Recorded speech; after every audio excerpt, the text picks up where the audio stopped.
ফরিদপুরে বছর পেঁয়াজ বীজের বাম্পার ফলন হয়েছে। বীজ উত্তোলন এবং মাড়াই কাজে ব্যস্ত সময় পার করছেন কৃষকরা। গুণগত মান ভালো হওয়ায় স্থানীয় চাহিদা মিটিয়ে দেশের 50টিরও বেশি জেলায় সরবরাহ করা হচ্ছে। আর পেঁয়াজ বীজ উৎপাদনে কৃষকদের পরামর্শ প্রদান করছেন স্থানীয় কৃষি বিভাগ। খায়রুজ্জামান সোহাগের তথ্য ছবিতে ডেস্ক রিপোর্ট। এভাবেই মনের আনন্দে গান গেয়ে পেঁয়াজ উত্তোলন করছেন কৃষক।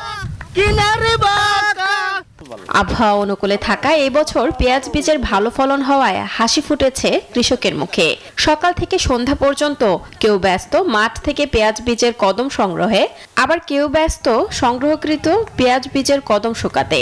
এছাড়াও চলছে শুকনো কদম মাড়াই করে পেঁয়াজ বীজ সংগ্রহ। এই জেলার উৎপাদিত পেঁয়াজ বীজ স্থানীয় চাহিদা মিটিয়ে রাজবাড়ী, কুষ্টিয়া, মাদারীপুর, শরীয়তপুর, গোপালগঞ্জ, পঞ্চগড়, ঠাকুরগাঁও সহ দেশের 50টিরও অধিক জেলাতে সরবরাহ করা হয়। আবহাওয়া ভালো থাকা এবছরে আমি সুন্দর ভালো মতো হারভেস্ট করতে পারতেছি।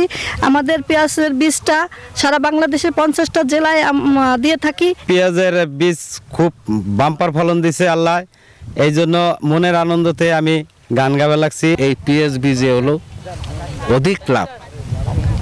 মনে আমরা 3 লাখ 3.5 লাখ টাকা পর্যন্ত আমরা মন বিক্রি করি।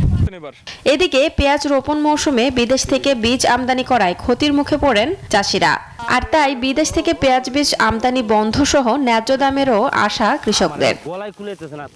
সরকার বাইরে থেকে আমদানি করে, আমাদের ন্যায্য মূল্য পাচ্ছি না।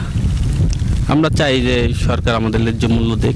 আমরা এই দানা তুলে ক্ষেতের দিয়ে আর এই 3 ভাগ করে তার ক্ষেতের এক ভাগ পিস দিয়ে দেই, আমরা 2 ভাগ নিয়ে যাই।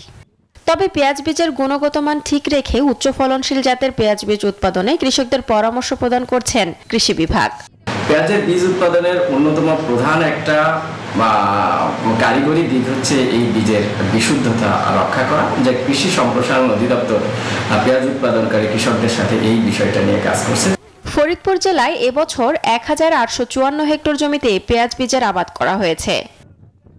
Desk report, news 24। বান্ডেল থাকলে প্রতি সেনমানিতে টাকা বাঁচবে। বিকাশ সেনমানি বান্ডেল কিনে জিতুন প্রতি লেনদেনে।